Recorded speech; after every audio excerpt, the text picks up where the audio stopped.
get on to Georgia. We saved what I think is the best team in the country for last.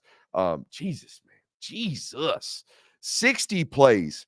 60 plays on Saturday, and they put up 600 yards of total offense. Do you know what that means? It means they averaged 10 yards a play. 10 yards of play. I said it last week, and I'll continue to say it. And I think it's rare. It's rare for this to have happened and this ideology change to have happened. Except for one other greatest of all time to do this, which is Nick Saban. But like, you no longer fear shootouts.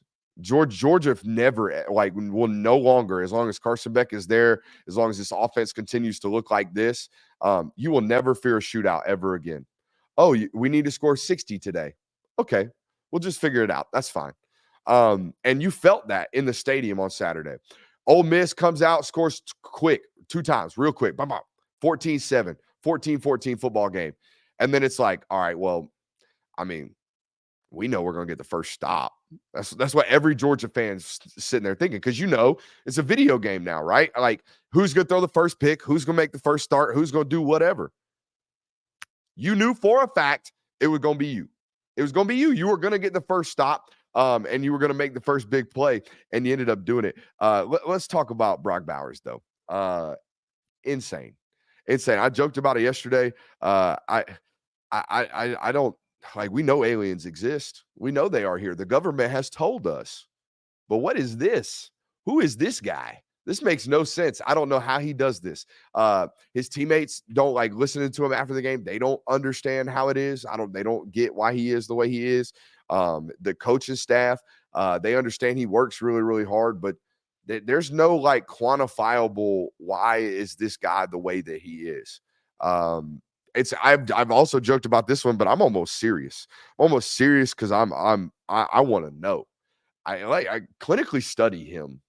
Get some scientists in there. Ask him if he's willing to be a guinea pig, because there's something about that human that is different than everybody else, because he's not like the most gifted human that's ever walked the planet. He's not. He's 6'4.25". He's 225 pounds, and he's going to run 4.4 or 4.48, 4.46, 4.52. There's a lot of those nowadays, guys. I know that's crazy. But there's a lot of those. In fact, there's a lot of on the plus side of that nowadays running around in the world. So there's got to be something about him that is very, very unique in here and in here. And I don't know how you study it. I don't know how you replicate it, but you got to find whatever it is about him and try to find it in somebody else, because he is crazy. I joked also about this, and it wasn't a joke. It was a straight up opinion, and it turned out to be fact. When this injury first happened, everybody was like, "Oh, shut it down. Agents, NFL money, draft pick, blah." Everybody doing the thing. Y'all know the thing. We're gonna call it the Acho, but I don't even want to give him credit for it. Doing the thing, the quit, the just wrap it up. And I tweeted that day, I think it was October 17th or something like that. I tweeted, opinion. If you are Brock Bowers' agent and you called him right now to suggest that he should sit out, that would be the last day you will ever be his agent. It'll be the last day you ever even have contact information for that dude. And guess what? Kirby, after the game last night, said that Brock Bowers had agents reach out to him and suggest that he should not come back, that he should just hang it up and just be done. And you know what he said? He said it pissed him off. It pissed him off. And then he said, guess what? Those people will not be representing him. This dude's different, man. He's a different animal. He's a different type of human. He's a different type of person. He's going to be in the league for a very, very long time. But guess what, guys? It's not just Brock Bowers. This whole offense was finally healthy. For the first time all year. Ladd being healthy is massive. Over the last three football games, Ladd McConkey has averaged 18.2 yards per reception. Pretty explosive. It's pretty explosive right there. It's also great to have these backs back. I know it was a Kendall Milton football game, and it was tremendous to see him back in action and getting out there and rushing for over 170 yards. Only the second time in his career he's rushed for over 100 yards, last year against LSU, in a very similar fashion, in a very similar explosive ripper vertical seam shot type of explosive runs. It's great to see him back doing that. But I think it's more important that both backs are healthy, because one back you have this, I'm about to stick my foot in the gas, and I dare you to come try to hit me. That's Kendall Milton's style. Kendall Milton and Kirby talking about him running through somebody's face last night. That's his style. His style is, I dare you. I dare you to try to hit me. All right. Whereas Dejon Edwards is like, I mean, you could try, but you ain't fitting to hit me. You know what I mean? Like that, they're two totally different styles. So you can imagine, as a defensive player, am I key to stick or am I key to unzip? Like, what am I doing? Because if I unzip on two, all right, I'm getting barrel rolled, put on Sports Center. If I don't unzip on 30, I'm getting juked out, broke ankles, getting put on Sports Center. The pace of the back is just as important, and the change of pace is just as important. Offensive line obviously played great. There was a ton of yards before contact. You boys know you're getting your flowers. All right, y'all gonna get your flowers on film. We're just giving out the takes right now. Speaking of takes, CJ Allen, holy smokes. Holy smokes. We got like 36 months.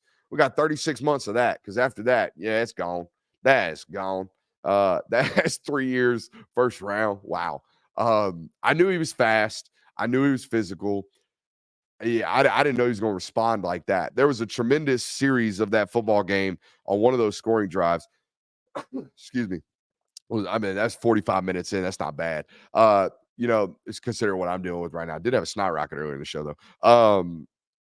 There was a series in that football game where CJ Allen TFL on a jet sweep. Okay. Ran him down. Okay. The very next play, they're running Tampa, essentially a version of Tampa. It's middle field open. Okay. But the wide receiver runs down the middle of the field. Okay. Runs a little seam route right over the head of CJ Allen. And you're asking a freshman to play the run. Okay. And then flip his hips, and now run with their number 19, their slot receiver. And guess what? He gets dotted on. Gets dinked on right over the top of his head. Big explosive, 35 yards. Probably the reason they gave up a score on that drive. But the most important part of the whole series, okay, was the very next play. He makes the tackle. I mean, he reads the guard. I think it was a guard or tackle pull perfectly, fills the hole, sticks, sheds a block, makes a tackle. And it's like, just those little things, man. Like, I know you're physically gifted, but the ability to have a 10-second memory to be able to wipe it and go on to the next one is highly impressive. Hey, what else is highly impressive is those numbers right now in that chat and those numbers right now in that video. I appreciate you for showing up. If you have found us today, first time listener, I always feel like a Baptist preacher. Reach in front of the seat in front of you, grab that welcoming card. All right. And I want you to hit that subscribe button here on Sunday service. All right. And I want to bless you and pray for your YouTube timeline or your YouTube algorithm, so that I must see you again tomorrow at 8:00. Actually, I'll see you before that for film study. I love you. Make sure you hit that thumbs up button on the way out.